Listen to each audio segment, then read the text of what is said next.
एक समय की बात है। एक राज्य में एक प्रतापी राजा राज करता था।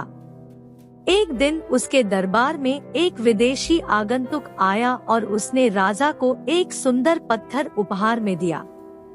राजा वह पत्थर देख बहुत प्रसन्न हुआ। उसने उस पत्थर से भगवान विष्णु की प्रतिमा का निर्माण कर उसे राज्य के मंदिर में स्थापित करने का निर्णय लिया और प्रतिमा निर्माण का कार्य राज्य के महामंत्री को सौंप दिया।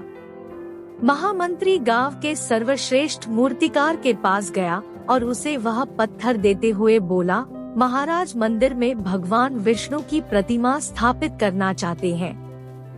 7 दिवस के भीतर इस पत्थर से भगवान विष्णु की प्रतिमा तैयार कर राजमहल पहुंचा देना। इसके लिए तुम्हें 50 स्वर्ण मुद्राएं दी जाएंगी।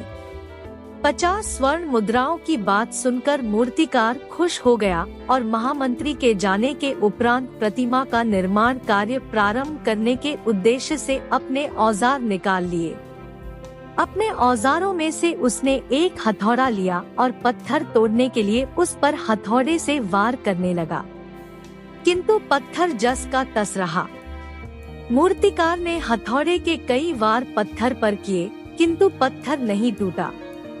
50 बार प्रयास करने के उपरांत मूर्तिकार ने अंतिम बार प्रयास करने के उद्देश्य से हथौड़ा उठाया, किंतु यह सोचकर हथौड़े पर प्रहार करने के पूर्व ही उसने हाथ खींच लिया कि जब 50 बार वार करने से पत्थर नहीं टूटा तो अब क्या टूटेगा।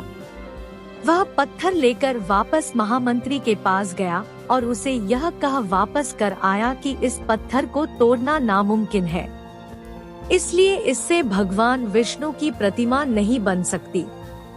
महामंत्री को राजा का आदेश हर स्थिति में पूर्ण करना था, इसलिए उसने भगवान विष्णु की प्रतिमा निर्मित करने का कार्य गांव के एक साधारण से मूर्तिकार को सौंप दिया। पत्थर लेकर मूर्तिकार ने महामंत्री के सामने ही उस पर हथौड़े से प्रहार किया और वह पत्थर एक बार में ही टूट गया।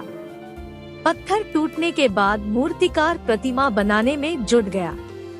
इधर महामंत्री सोचने लगा कि काश पहले मूर्तिकार ने एक अंतिम प्रयास और किया होता तो सफल हो गया होता और 50 स्वर्ण मुद्राओं का हकदार बनता। सीख। मित्रों, हम भी अपने जीवन में ऐसी परिस्थितियों से दो चार होते रहते हैं। कई बार किसी कार्य को करने के पूर्व या किसी समस्या के सामने आने पर उसका निराकरण करने के पूर्व ही हमारा आत्मविश्वास डगमगा जाता है और हम प्रयास किए बिना ही हार मान लेते हैं।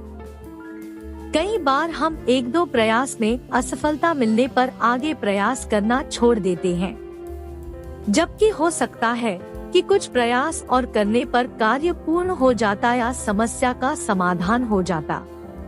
यदि जीवन में सफलता प्राप्त करनी है तो बार बार असफल होने पर भी तब तक प्रयास करना नहीं छोड़ना चाहिए जब तक सफलता नहीं मिल जाती।